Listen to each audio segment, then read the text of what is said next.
honestly, I experienced that. I experienced holding my daughter's hand who was lying there, and one hand raised and my husband on the other side of her, and us saying, God, we don't understand this, but we know that you give and that you take away. And we say, blessed be your name. And honestly, that's all we felt like we could do in that moment, was hold the one that we love who wasn't with us anymore, and hold our hand up saying, God, we need you and we trust you in the middle of the worst pain that we've ever felt. So what if the struggles of life aren't a barrier to thriving, but an invitation into your most vibrant days? And everything that we go through, whatever tragedy, whatever sadness, changes in life, you have a choice. You can either wallow in it, or you can decide, as you're talking about, to flourish. I'm David Sims. And I'm Victoria Robinson. And this is CIA, Contagious Influencers of America, the podcast. And today we have with us someone who is going to help us get through this difficult time, because she got through a difficult time. She lost a child. She did. She lost her 5-year-old daughter not long right before Christmas, her little girl named Lenya. I know a lot of you have lost someone over the past couple of months. Mm-hmm. You've experienced something that came out of absolute nowhere that you were not expecting. Jennie is going to help us with that. Mm-hmm. And she is going to really talk about the fight to flourish. What I love, David, about stories like Jennie's is that she's taken what could have destroyed her and turned it into good to help others, and also to learn how to deal with it for herself and her family. It's kind of like when the enemy wants to use something in your life to destroy you, but God turns it into good. Now, Jennie, she serves alongside her husband, Levi. You may know Levi Lusko. Mm-hmm. He is a very influential pastor of the Fresh Life Church in Montana, Utah, Oregon, and Wyoming. Now, he's also all over the world online. How do you preach at all those places at once? Online. Oh, there you Social go. Online, media. Okay. Well, and they have 5 children, and they live in Montana, which is probably a pretty good place to be living about now. Yeah, that's true. Not worrying about social distancing there. No. Have you ever been to Montana? I've always wanted to go. It is so gorgeous. Yeah, it's beautiful. And I love all the farming, or is it farming? And they have lots of animals, the cows and the chickens, and I don't know what I'm talking about, but I love it. I think it's beautiful. Well, I've seen many, many documentaries about Montana, and I've always thought that's the one place I want to go. I'll tell you one thing that they do have is the most magnificent, beautiful, majestic postcard kind of views everywhere what you look. You just said, that is what I was trying to say. That's exactly what I was trying to say. It's just, I just don't think there's any place like it. I've only been to Montana a couple of times, and I had a friend there for many years that had invited me. I flew there. I remember I flew there from Los Angeles. Was it L.A.? Yeah, L.A. And it seemed to take me forever to get there. Oh. And I flew into this little dinky airport. He picked me up and took me out to his, it wasn't a ranch. He basically bought a mountain, and he built like a 2-mile road up to his compound. He built the most incredible compound. And by the way, he did this in like 18 months. Wow. And that's another thing too, David. Isn't it so untouched? Well, it's a place that just seems untouched. He told me, I said, how in the world did you build this incredible house, this incredible guest house, this barn, the quarters for the staff? How did you do this in like 18 months? He says, in Montana, he says, you basically go get one building permit when you decide to go build something. Okay. And then, you don't have all these inspectors coming out 47 times and making you redo this and redo that. They basically come out when you decide to build. And they come out when you're finished? And when you're finished, to make sure that you build it, I guess. Well, this show is not about real estate. But I want to tell you something. It was the most gorgeous place, Montana, and I want to get back there, and that's where they live. My friend, by the way, was Bud Paxson. He was the founder of the Pax TV network. For those of you who may remember that, that was a family network years and years ago, and he's no longer with us, but boy, did he ever have a lot of influence. He also started, by the way, Home Shopping Network. Oh, really? Yeah. So he was a cool guy to go out and visit. But at any rate, he had a lot of impact on me, and Montana was absolutely gorgeous. So that's where these folks live. A great place to raise a family, and a great place to have a church, and I guess a great place to write a book, because this book is, if you look at the charts, it's doing incredibly well. And it's called The Fight to Flourish. And here is our interview with Jennie Lusko.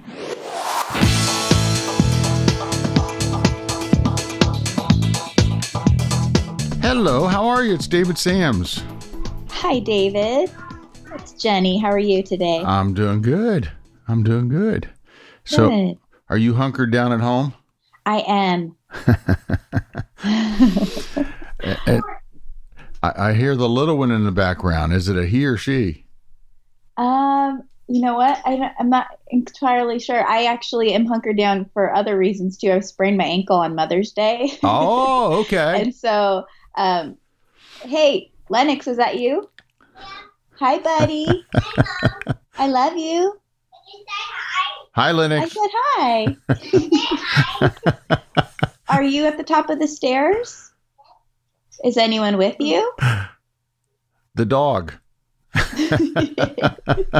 Yes, the dog is watching my 2-year-old today. Oh, that's fine. Hey, I'm used to everything now, you know? It's like it comes with the territory. Yes. Oh my gosh. Are you hunkered down too? Yeah, although today I get to go get a haircut in 2 hours. Oh, that's happy. Yeah. So, it's a big move.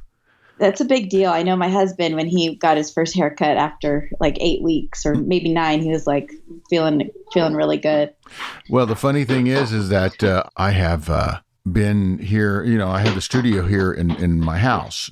So, my staff is spread all over the country, and we've been basically doing the show on the cloud for the last 8 years. So, I haven't even met face to face half of the folks that work for me.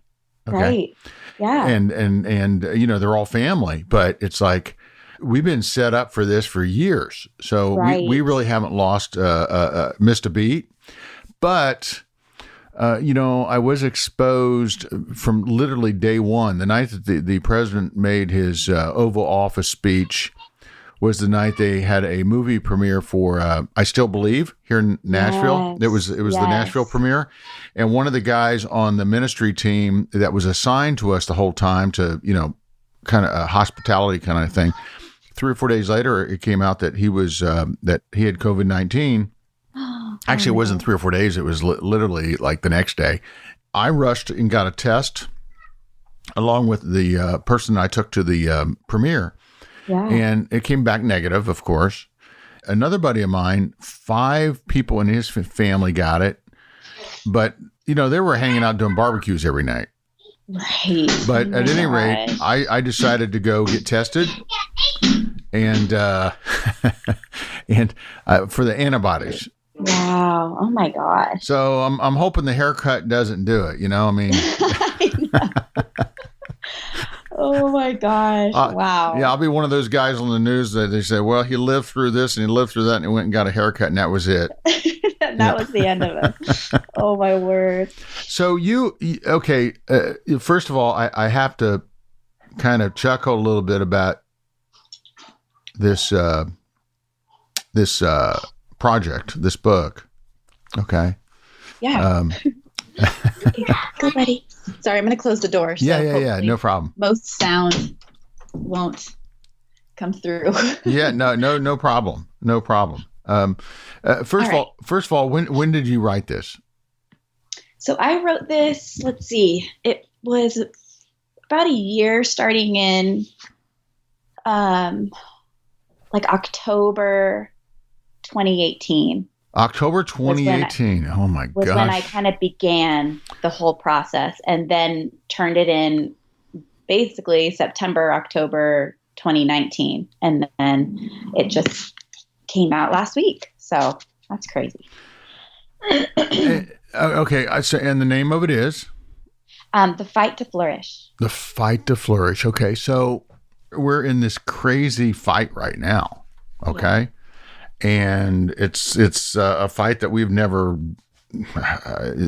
there's nothing in my life compared to it. I don't think anybody can say that they've been down this road before, other than those that went through. My parents were born at the tail end of the Great Depression, so they were kids during World War II.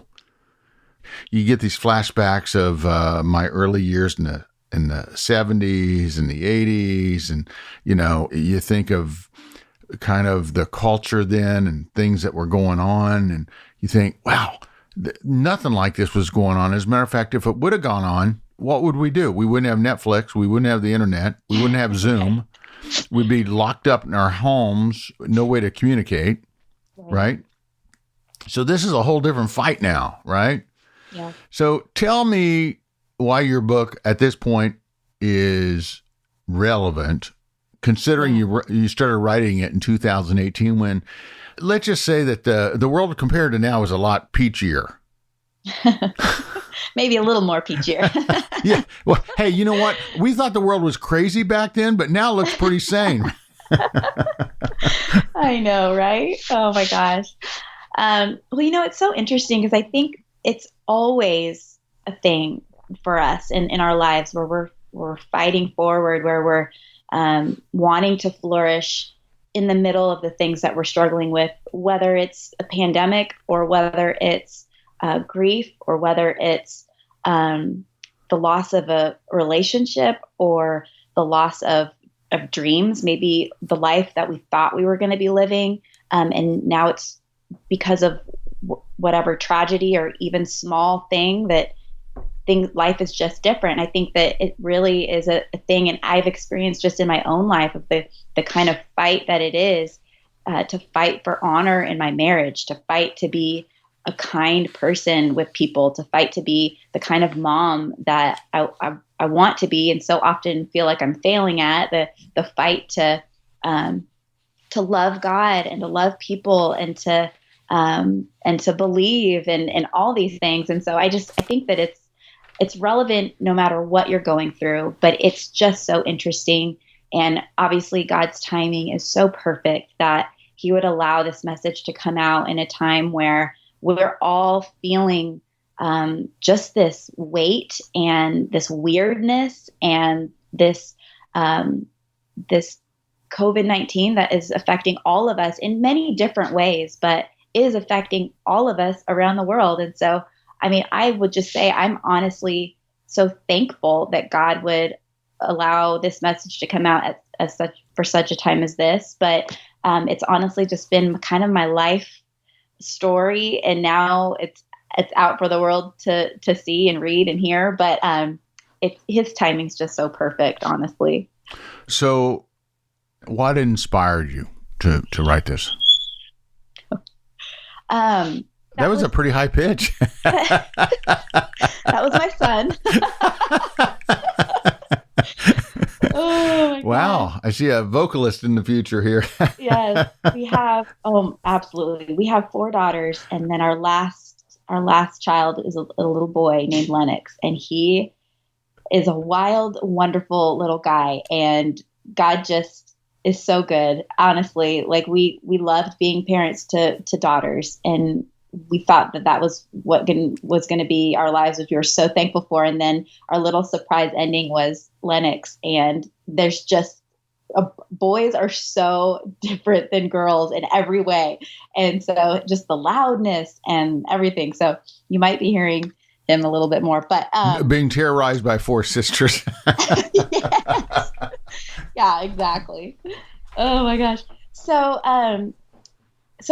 basically, I honestly never thought I would write a book. To be perfectly honest, I thought when I was way older, way wiser, I had time, I would maybe write a book about something that God taught me throughout my whole life. Like that is just to be perfectly honest.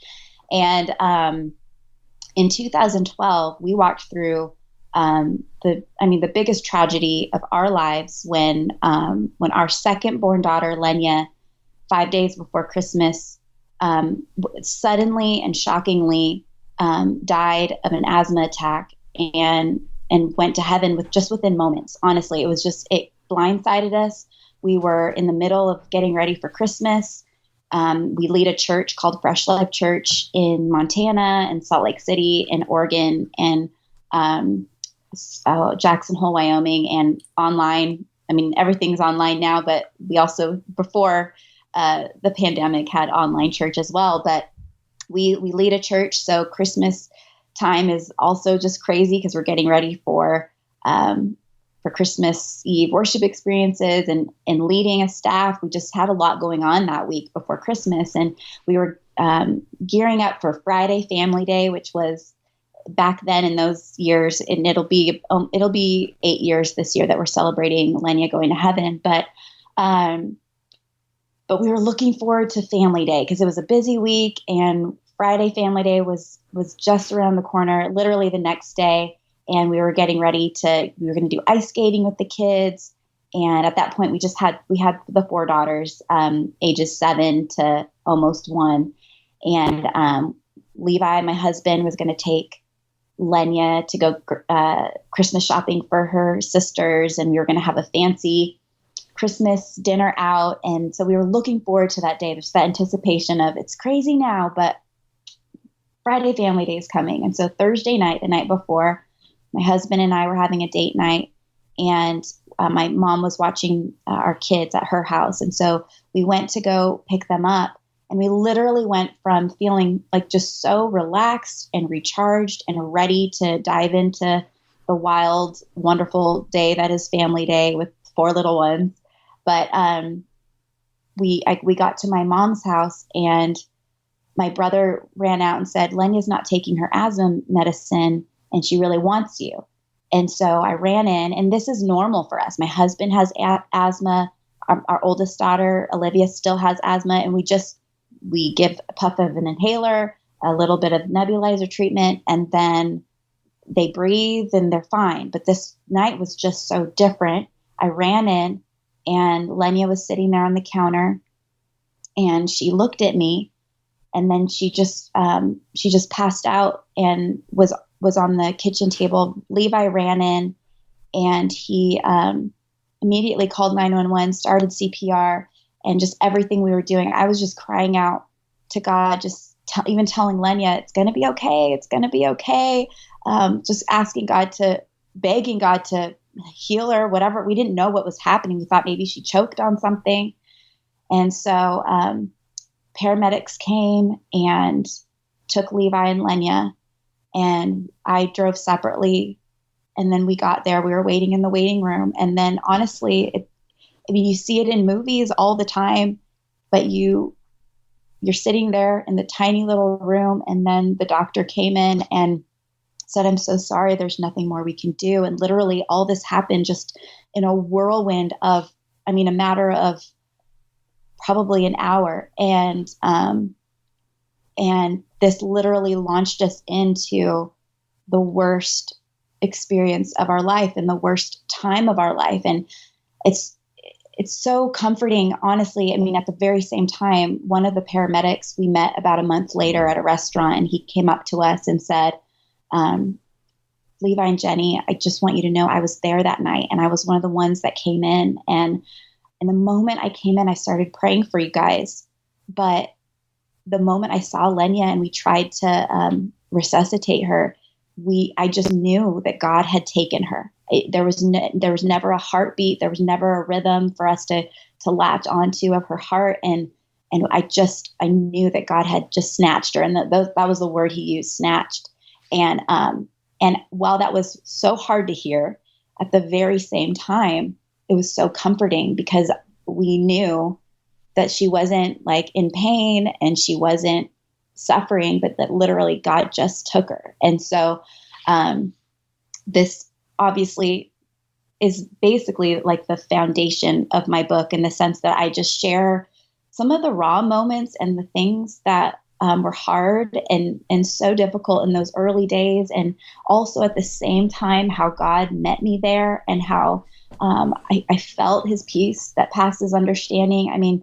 We look back at pictures of those early days, like literally days after she went to heaven, and we're smiling and we're holding our other kids. I just look back and I'm like, how on earth, like that doesn't make any sense, but it truly is that peace that like you don't understand, and that that God gives you in the moment. And so that, yeah, that's kind of the premise, but then it's also honestly things that I'm currently learning, and the things that are yes, that, I mean, the biggest struggle of watching your child die, but at the same time, the daily struggles that sometimes feel overwhelming, and that feeling of just feeling like you're failing at things, and you're not living the life that you thought you were, and you just wish that you're flourishing the way you're supposed to.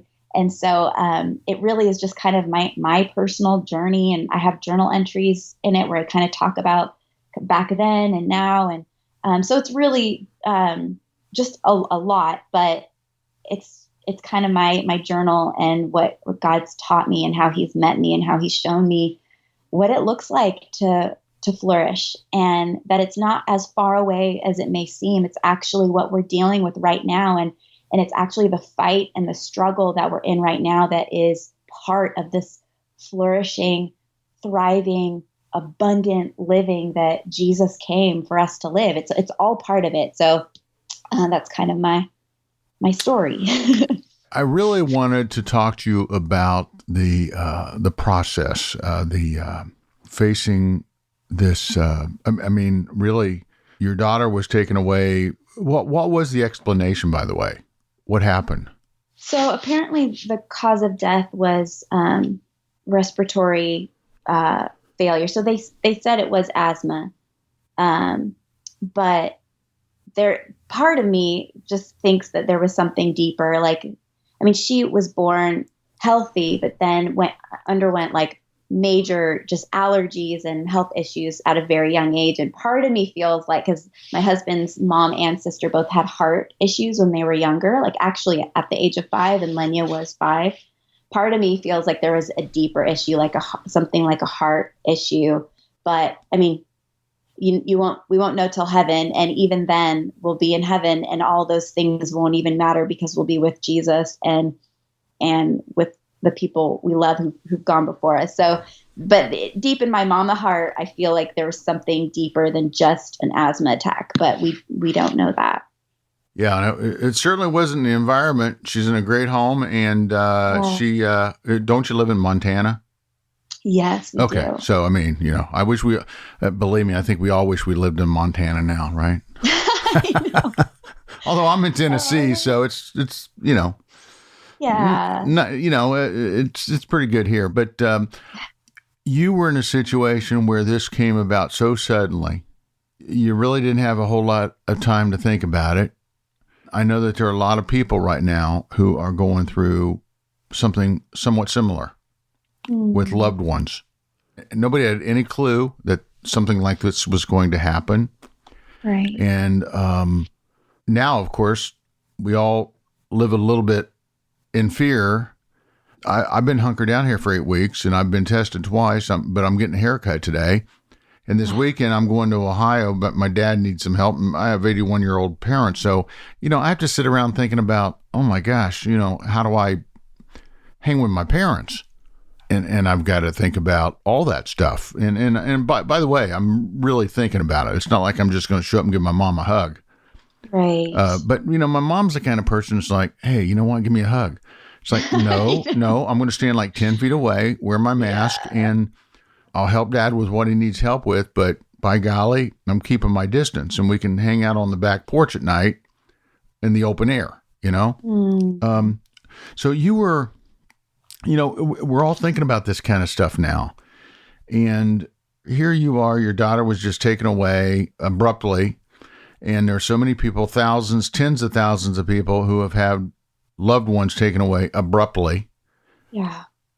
And I just want you to kind of talk through the process a little bit, what you went through, the grieving process, what you had to go through, and how you kind of got through that. And just help me get to first base here, because there's a lot of people listening right now who just got to get to first base on this, especially the loss after the loved one has gone to heaven or been taken from this earth.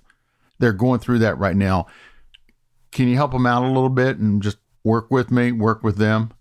Yeah, absolutely. Well, a friend of mine asked me a question that was really a great question. I mean, she asked, "How did you leave the hospital?" And I think this is such an important question because, yes, it's how did you leave the hospital initially? And I know we're in a day where even going to the hospital is difficult, and being with the people that you love on their deathbed it's a different day where we can't really be near our loved ones when they're going. And first of all, I just want to say that I'm so sorry for those of you who have gone through that, because to go through grief with people around you is already hard, but to go through grief when you have to be social distancing, I can't imagine that kind of pain and feeling alone. But the question she asked, how did you leave the hospital? And I mean, realistically, in the moment, I don't remember how long we were there at the hospital. To be perfectly honest, I don't remember the time frame. It felt like we were there for a whole day. It felt like we were there for 30 minutes. Like the time just stood still. But there came a point where we had to say goodbye, and we had to walk out the door. And I somehow found myself in the front seat of our car with our little ones. I think it was about midnight, but our little ones, Olivia was 7, Daisy 2, and Clover wasn't even 1 yet. They were in the car sleeping. And I just remember, like, somehow I got there, but then I remember saying, Levi, we should invite those people who just helped us and were there for us. We should invite them to Fresh Life Christmas. And I remember him looking at me like, what are you thinking? Like, that's weird that you're thinking about that right now. But he went back in and he said, just through weeping and tears, he said, I'm supposed to be preaching on Christmas Eve in 3 days. And I don't know how I'm going to do that, but I'd love to invite you. I know our daughter who's in heaven right now. That's just her body laying right there. I know she would want to invite you because she loved inviting people to church. And I don't know how, but I would love to have you. And then he came back and so I guess initially I would say, holding on to God for dear life. There's this book in the Bible called Habakkuk, and it's literally the story of this man who his name means like embrace, like holding on. And it's this story of him. He didn't understand what God was doing. Horrible things were happening, tragedy, the loss of the possible loss of everything as enemies were invading these people. And what's so beautiful is Habakkuk says, even if there's no fruit on the vine, even if there's no cattle, even if I lose everything, I will still hold on to you, God. I will still trust you. I will still praise you. And honestly, I experienced that. I experienced holding my daughter's hand, who was lying there, and one hand raised, and my husband on the other side of her, and us saying, God, we don't understand this, but we know that you give and that you take away, and we say, blessed be your name.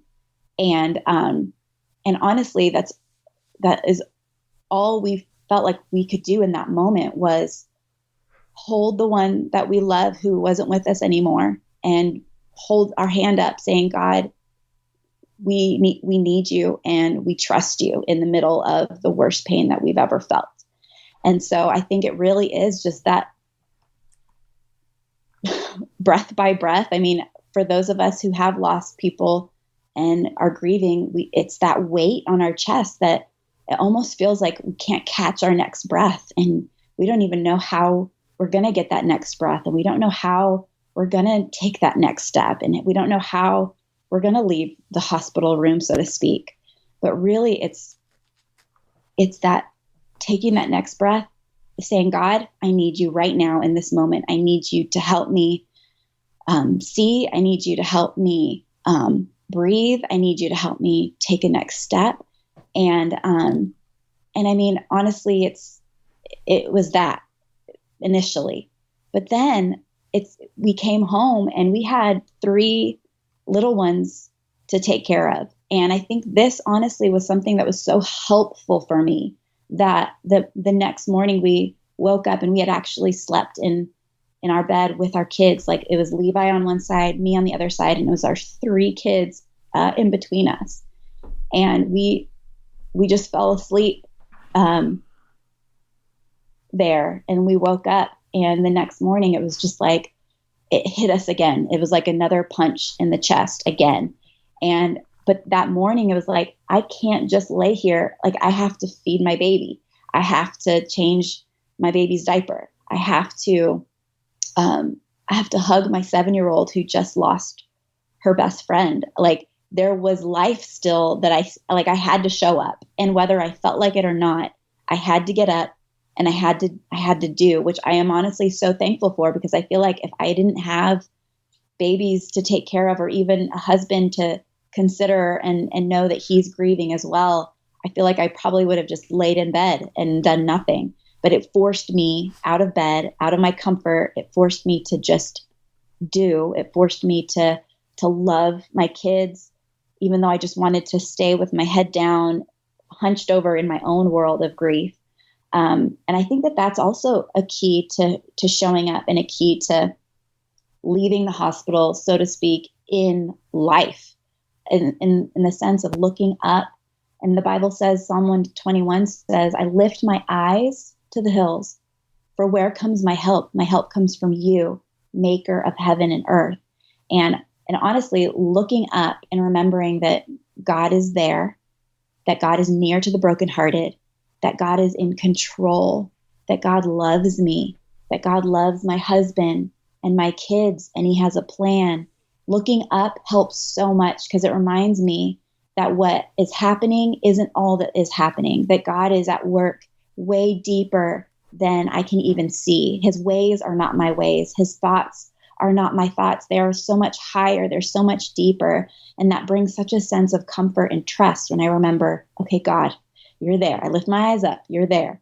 But then also lifting your eyes up and seeing the people around you who need you to show up, and who need you to not give up and to not quit. And for me, it was my kids. For me, it was my husband. For me, it was my mom and my brothers and sisters who were there that night, who were grieving, and our daughter went to heaven in her home. Like, there's more to the story than just our grief. But at the same time, God wants to minister to you and comfort you in your darkest days and in your grief. But what he does for you and in you isn't just for you. It's also so that the comfort that you receive would be through you to other people. And so it's not just your own fight to flourish in the dark, but it's so that you can fight so others can flourish in their pain and in their tragedy and their heartache as well. I have a dear friend who lost his son many, many, many years ago at the age of 5. Wow. And he no longer went to church after that.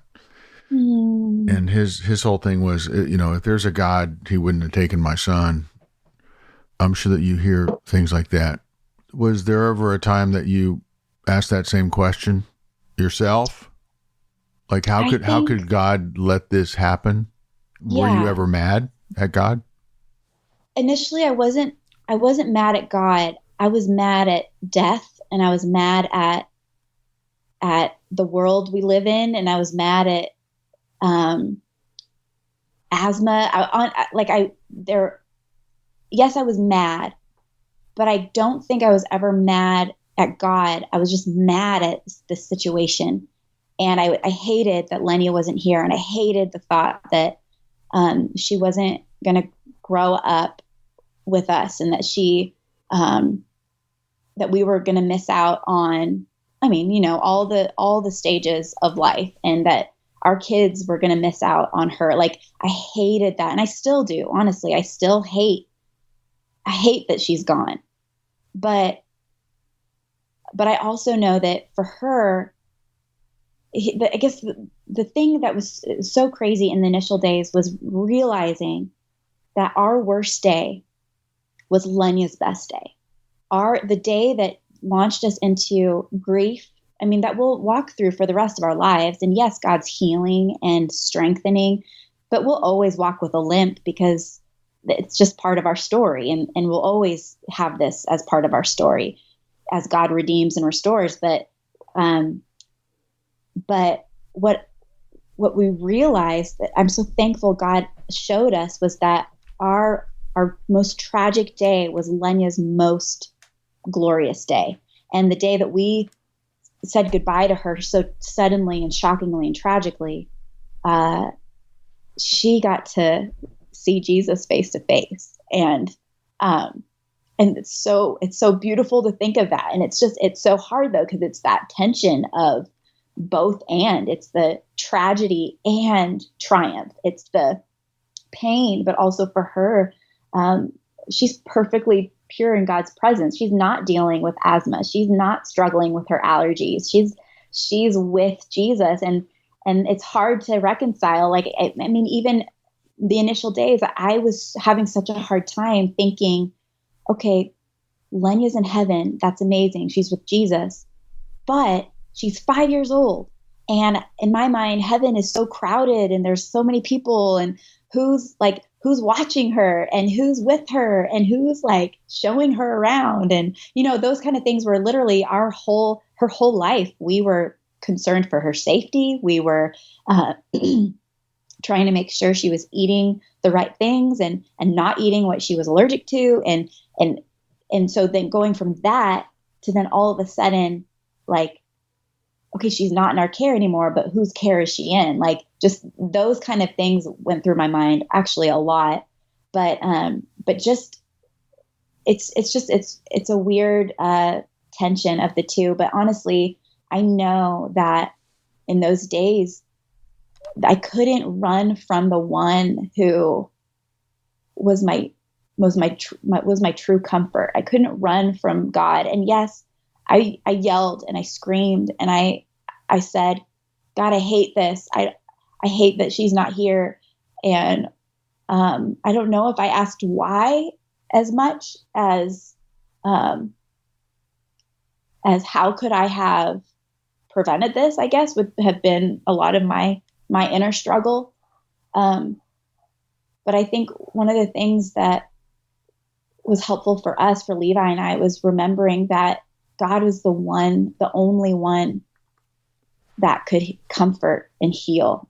And so there really wasn't a running away from him as much as, like, I don't know if I picture like boxers who, when they hug, like they're fighting, but then they're hugging, but they're not hugging to like hug. They're hugging because they don't have the strength in them to like do any more punches or anything. They're just like, I'm just holding on because I don't want you to punch me, and I don't have the strength to punch you. Like, I feel like there's a lot of that Habakkuk type, like just leaning in and like, I don't have the strength to even like punch you. I don't have the strength to, like, I just don't have the strength, but I'm just holding on for dear life. I felt like that was a lot of the initial, and even now there are definitely days where just that grief kind of comes over like a wave.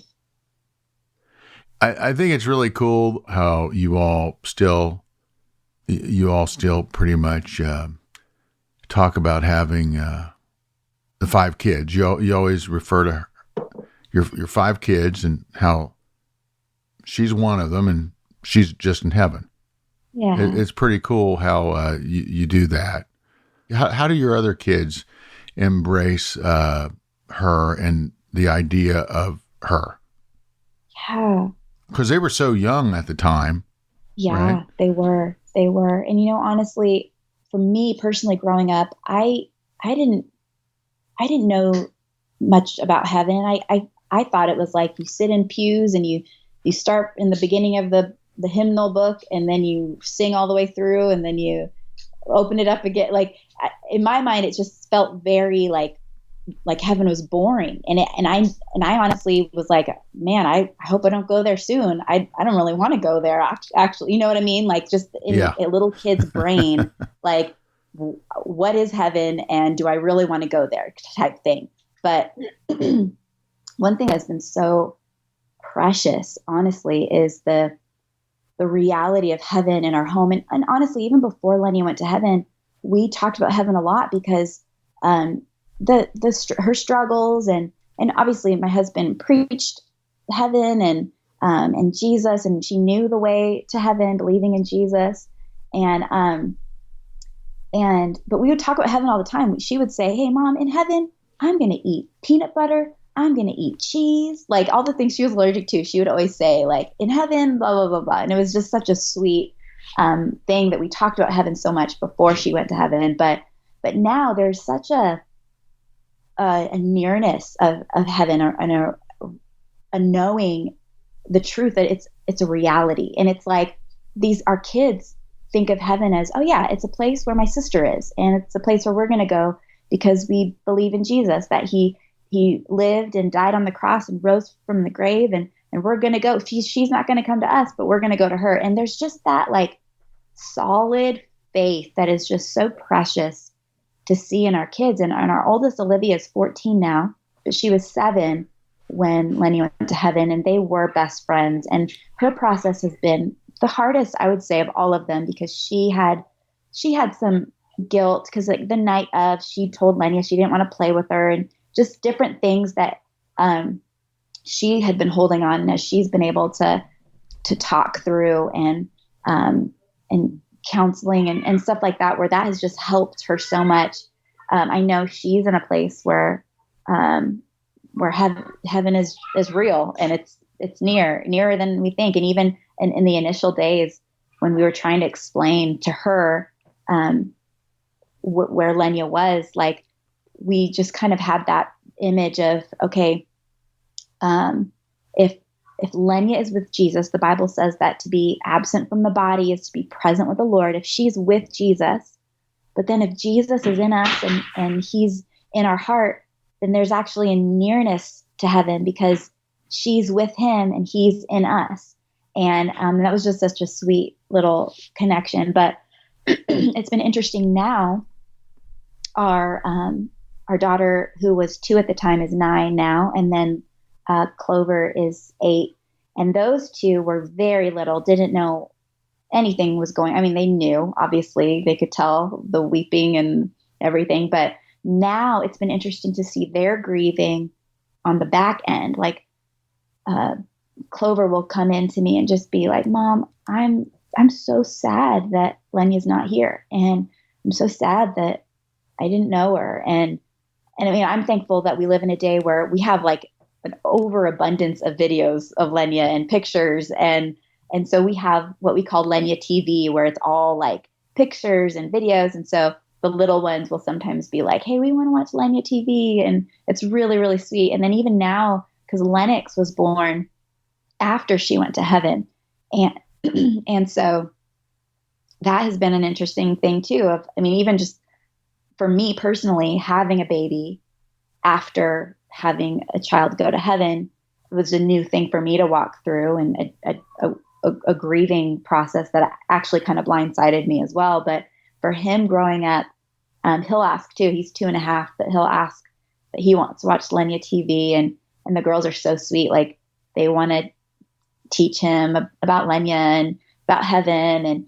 And anyways, it's really honestly been a really precious thing, even in the difficulty. Yeah. Well, thanks for sharing that very personal insight. And I know it's going to help a lot of folks who are going through this difficult time right now. Mm-hmm. So let's talk a minute about how to truly get something out of this season that we're all going through, how to truly turn this into a flourishing moment. Because, you talk about living a whole life of joy and fullness in the midst of everything that's going on. The first thing I can think of is, well, then stay off social media. That's half of the equation. Yes, absolutely. I was talking to someone here today. I was saying, gosh, if we would have gone through this 20 years ago, imagine we didn't have these battling cable networks, these battling news networks. We didn't have this big fight where, half the people hate the guy and the other half love the guy. We didn't have the internet. We didn't have social media where we can all have our own battles 24/7. I mean, literally, we would have had the nightly newscast, right? I just don't know if people would have been afraid to go outside. I don't know if people would have been afraid to go to church. I mean, you would have heard about this stuff through the grapevine. We wouldn't have this megaphone in our ear 24/7. Absolutely. So help me out here, because your whole thing is that in the midst of all this disappointment and all of the broken dreams and all of the craziness, you can still have this life of joy. So, hey, I'm going to put you right on the spot. Tell me right now how, well, grant you, I am getting a haircut at 2:30, so I'm kind of joyful, okay? Kind of joyful.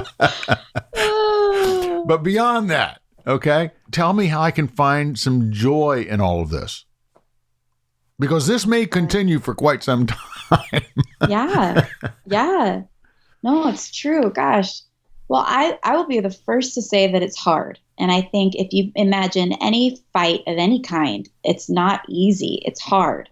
And I imagine even like movies, like battle scenes like Gladiator and Braveheart and boxing movie, like any kind of fight is hard.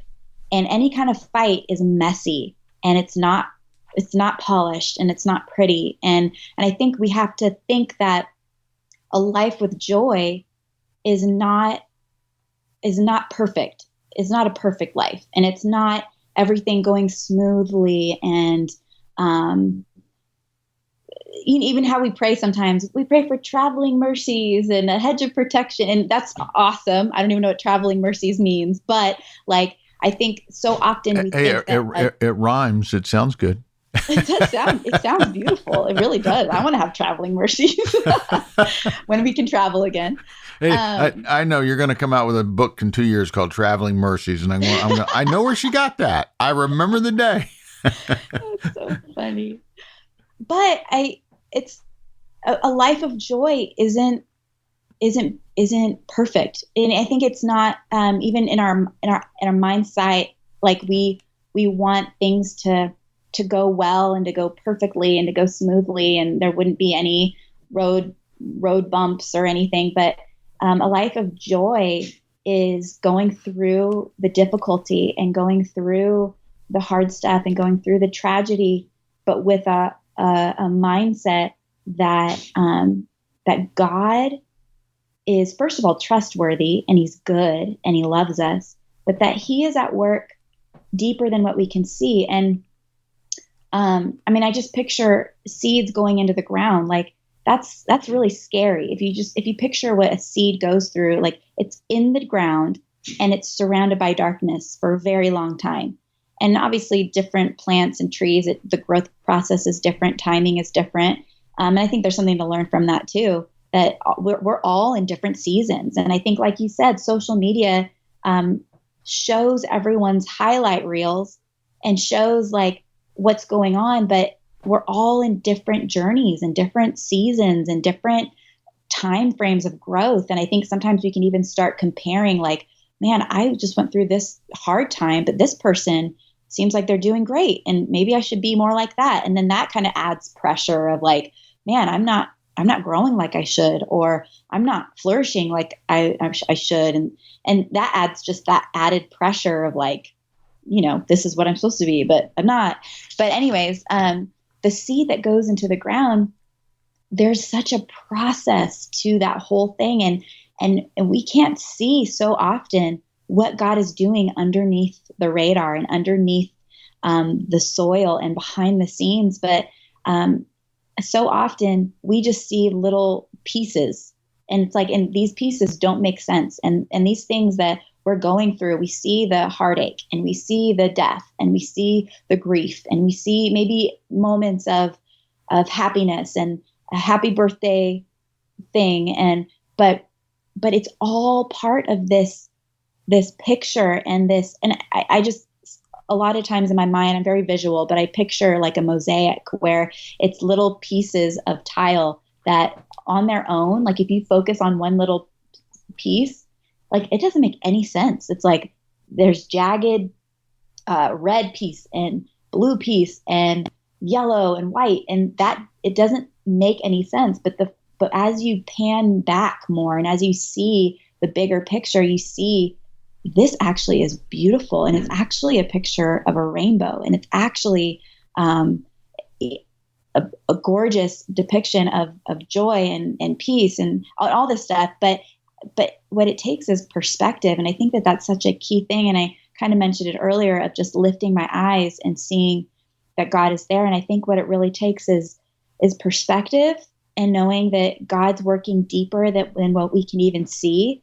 But it's a fight. So like what I said about it being messy is that every day, I know for me personally, it's a fight to wake up, to get up and to say, okay, God, whatever you have for me today, maybe I'm home all day. Okay, I'm home all day again for the 9th week in a row.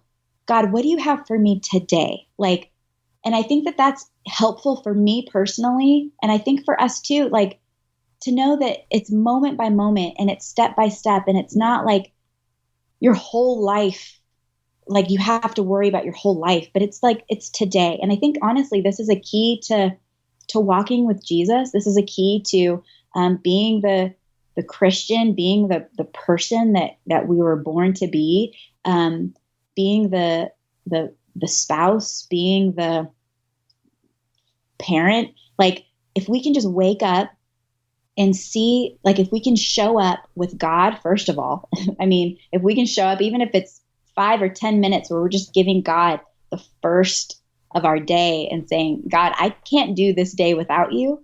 I don't even know what this day holds for me, but I want to look to you first. And I want to read your word, and I want you to speak to me, and I want to cry out to you. And really it's the simple things that are going to give us the strength to face the day and to face the pain that we're in and to face the heartache and to face our marriage and to face our parenting and going back to fights not being easy or pleasant. Simple isn't easy. Like it usually, if you go to like, what does it take to lose 50 pounds? What does it take to get the kind of body I want? What does it take to eat well? What does it take to live well? It usually goes back to these simple steps, but simple is not easy. Usually like if it's just like, okay, a 1 minute plank a day, 10 push-ups, eat some greens, take your vitamins. Like if simple were easy, then we would all be like perfectly toned and eating perfectly and all that stuff. But simple isn't easy. But God will give us the strength and give us what we need to do the simple things every day. And there's this pastor who actually recently went to heaven. His name's Eugene Peterson, and he wrote this book, Long Obedience in the Same Direction. And honestly, I feel like that encapsulates what it means to live with joy and to live this life, is to each day do the little things that stringed together, you look back and you see a life well lived. You see a life where you're trusting God each moment, each day. You see a life of joy. Yes, messy, and yes, falling and failing, but getting back up. And I think that that's really the key, is just those simple things that aren't easy. They're hard, but living your life before God each day. And I don't know, that's what's helpful for me. I started out this journey, and I do believe in the power of the journey to get from point A to B. In the beginning of this entire process, I live alone, so I was very isolated in many ways. And the first week I was like, oh my gosh, I can't deal with this. This is crazy. Then I discovered something incredibly powerful that I've always thought about, and I do from time to time, but not religiously, and that is going out and just walking every day. And I started walking 3 miles, and then I got to 5 miles. Now I'm up to some days 8-9 miles a day. Wow. And I want to tell you, it's changed my life. Wow. And, without this whole thing happening, I would never have made that commitment. And now I've done it for the past 2 months. I don't even think about whether I'm going to do it today or not. As a matter of fact, I usually look at the weather forecast and I realize, well, the AccuWeather says it's going to rain from this hour to that hour and that hour. And if I have to divide up my walk, I do that. So, That's incredible. It's been a real growth period. It's also allowed me to get really grounded because I don't have a lot of distraction around me. Yeah. And even my daily routine at first was driving me nuts. It's like, is today Tuesday or Saturday? But you know what? If I ever had the opportunity to live like a monk, it's been the last couple of months. And it's like really cool.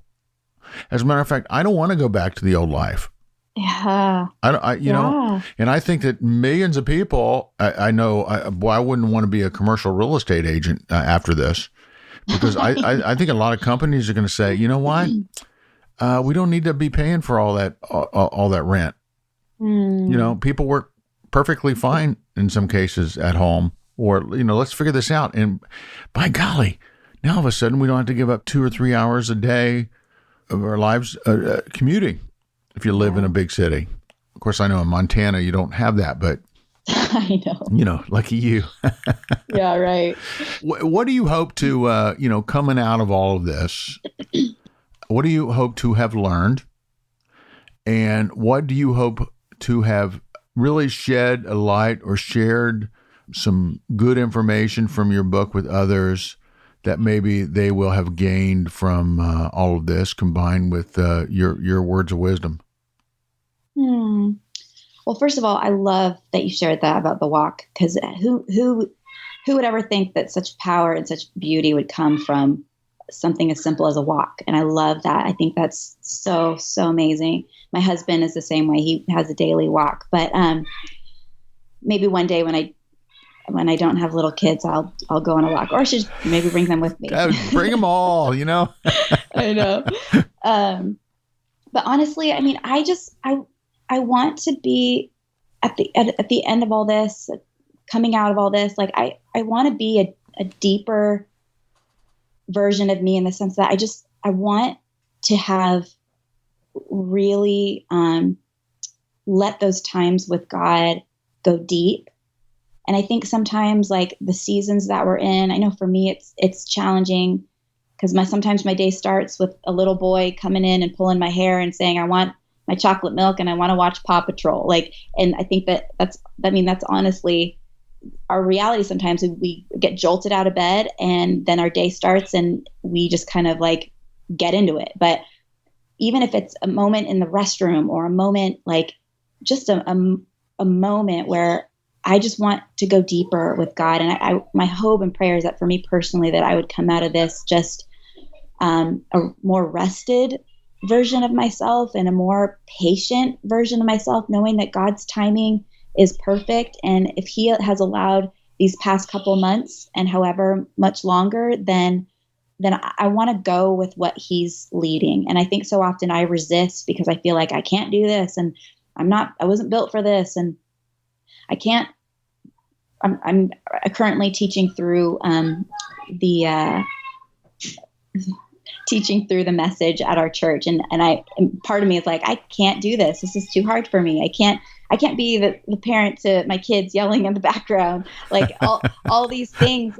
But I just want to be able to roll with what God's asking me to do, and I want to love Him and obey Him, and I want my relationship with Him to be sweeter than it was 2 months ago, 3 months ago. And I guess my heart for people, even in this book, is just that they would see that there is growth happening right now, like in the middle of the struggle, in the middle of feeling like you're failing, in the middle of maybe feeling like you're not growing like you should, or whatever the struggle or the fight or the heartache right now, that you would see that you're growing, and that you're that God has a purpose and a plan for you right now, right where you are. And so that's really just as simple as that you're flourishing right now, even if you don't see it. Well, I will tell you, this has been a great one. I really loved spending this time with you. My guest has been Jennie Lusko.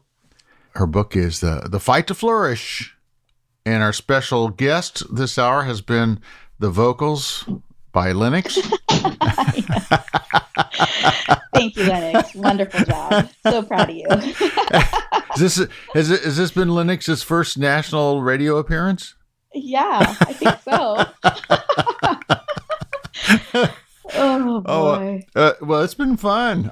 You know what? I love this. I love these days. I love the authenticity of these things. You know, it's. I used to make everybody show up in the studio, and everything had to be perfect. Yeah. But we live in a day now where you see all these news anchors trying to do the evening news from their living room, and the dog jumps up on their lap. And absolutely. I think people love that because it's like, oh yeah, this is so relatable. This is real life. And we're all trying to read the names of the books on their bookshelves, in the background. You could really freak somebody out. Can you imagine like somebody that, takes this position publicly on all these things, and then they have all these crazy books in their library.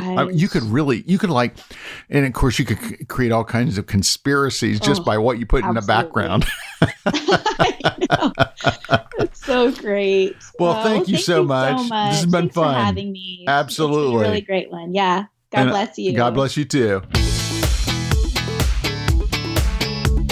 So there you have it, Jennie Lusko. The book is called The Fight to Flourish. And boy, wasn't she just so refreshing. Mm-hmm. What else I love, David, is all the background noise. It's just real life. Yeah, her son and her all of her kids.